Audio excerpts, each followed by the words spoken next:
Salut à tous, bienvenue sur Investir en crypto, j'espère que vous allez bien. Dans cette vidéo, je vous fais l'analyse de la crypto-monnaie CRO de Crypto.com. Dans un premier temps, je vais vous faire une petite analyse sur long terme pour vous rappeler la tendance de fond. On va se mettre sur ce graphique qui est très pertinent, sur lequel j'ai bien apprécié vous montrer cette trendline. On va y revenir à l'instant.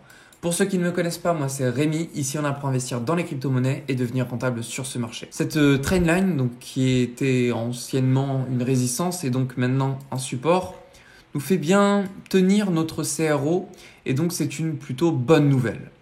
Il y a autre chose très intéressant qu'on peut remarquer, c'est, vous voyez, la clôture weekly nous a fait une bougie sous la forme d'un marteau, ce qui nous annonce sur le court terme quelque chose de plutôt bullish. Maintenant, ce qu'on sait, c'est qu'au niveau du Bitcoin, on a énormément, vous voyez, de personnes prenant des positions acheteuses. Ce qui invite fortement le Bitcoin à partir à la baisse puisque les liquidités sont allées à chercher en bas. Donc c'est un point négatif. Maintenant, comme je vous le dis, là, on est sur une analyse long terme. Donc, si on prend du recul pour déstresser de la situation, eh ben, on sait qu'on a ce beau support qui nous résiste là. Ce beau support qui nous soutient. Et donc, vous voyez, juste ici, la possible target, ce serait les 0,34 $ si on devait aller jusqu'au bout, aller chercher ce support.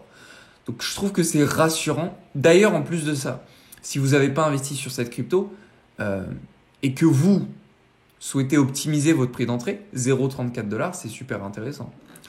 Super intéressant de par cette trendline qu'on peut analyser en mode logarithmique. Et puis également parce que si je vous dessine ici un retracement de Fibonacci entre la zone la plus basse jusqu'au plus haut, vous voyez qu'ici on est tout proche de la zone de rechargement. C'est une bonne zone d'entrée dans le CRO. Après, ça c'est si vous voulez pas louper le train. Mais si vous pensez que le Bitcoin sera impacté encore plus bas que où est-ce qu'on est aujourd'hui et que l'impact sera trop fort sur les altcoins, on peut aller plus bas. Pourquoi ? On a ici une liquidité à prendre. Quand je dis à prendre, ça ne veut pas dire qu'on le fera, puisque dans le passé, on a eu des liquidités, vous voyez ici, qu'on n'a jamais pris, au 0,08 $. Et je ne pense pas qu'on ira les chercher. Mais c'est un justificatif qui nous dit qu'il faudrait qu'on aille plus bas. Et puis, on a aussi cette zone d'imbalance. Zone d'imbalance, vous savez, c'est un peu comme les gaps. C'est des zones qui tendent à être comblées dans le temps. Donc, il y a là, déjà ces deux justificatifs qui nous disent qu'il faut qu'on aille plus bas. Après, on n'est pas obligé d'aller plus bas. On peut très bien partir à la hausse ou stagner ici, avec ce support par exemple, avec cet horizon plutôt bullish, puisqu'on a une puissance acheteuse plus conséquente si on se fait supporter toujours par cette trendline. Et puis après, on pourrait partir à la hausse. Rappelez-vous, Crypto.com ont une puissance de marketing énorme. J'étais dans la rue un jour, je vous raconte une anecdote, je croisais une femme qui ne connaissait rien, absolument rien à la crypto-monnaie et pourtant, elle avait une carte CRO, Crypto.com. Donc c'est pour vous dire, si même les néophytes, personnes qui se désintéressent ou qui n'aiment pas ou qui ne connaissent pas ou qui veulent apprendre mais qui ne comprennent rien peut-être à la crypto-monnaie ont une carte CRO, je vous laisse imaginer ce que ça pourrait se passer le jour où tout se démocratise, où tout le monde comprend l'utilité des blockchains, l'utilité de ces héros. Et le truc, c'est comme Crypto.com, leur nom de domaine, il se base sur le mot crypto, le référencement est absurde, il est génialissime. Pour moi, cette crypto est vouée à partir à la hausse. Ils ont créé une plateforme de trading maintenant. Donc, vous voyez, ça avance au fur et à mesure. Et d'un point de vue fondamental, mais d'un point de vue technique, c'est plutôt rassurant aussi avec la trendline qu'on a en jaune. Maintenant, ça peut partir plus bas. Maintenant, je vais vous montrer les possibles targets à aller chercher. On s'est arrêté pile sur la zone des 1,618 de notre extension de Fibonacci au 0,4 $. Mais pile dessus. C'est extraordinaire. Et puis d'ailleurs, cette corrélation, vous pouvez la faire avec la zone ici, zone verte, de support et à la fois de résistance qu'on pouvait retrouver dans le passé. Donc c'est pas pour rien qu'on s'est arrêté là. Maintenant c'est bien évidemment le Bitcoin qui nous a emmené ici, mais c'était des zones auxquelles il fallait s'attendre. Maintenant si on doit partir plus bas, on a la target des 0,39 $ qui représente tout simplement notre equal low.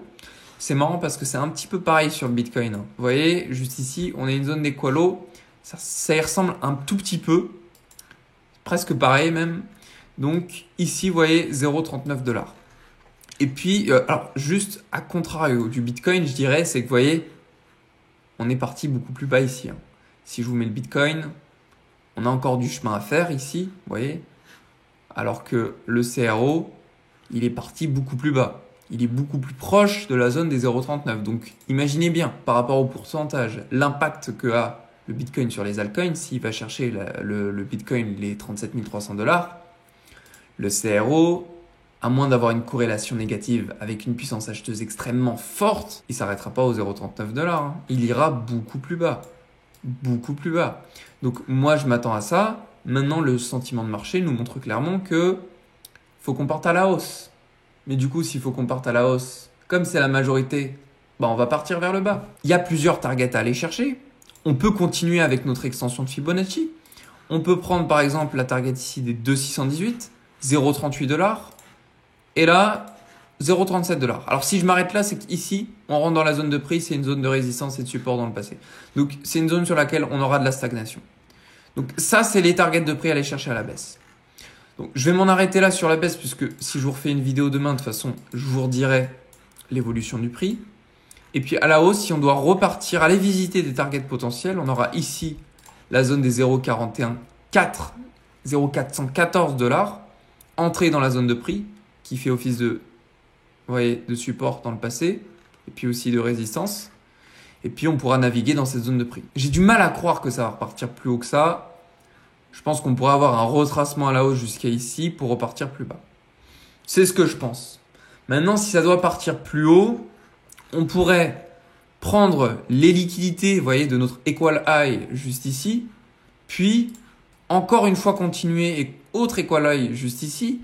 Et là, ça nous emmène du coup à la potentielle target ici, vous voyez, des 0,42.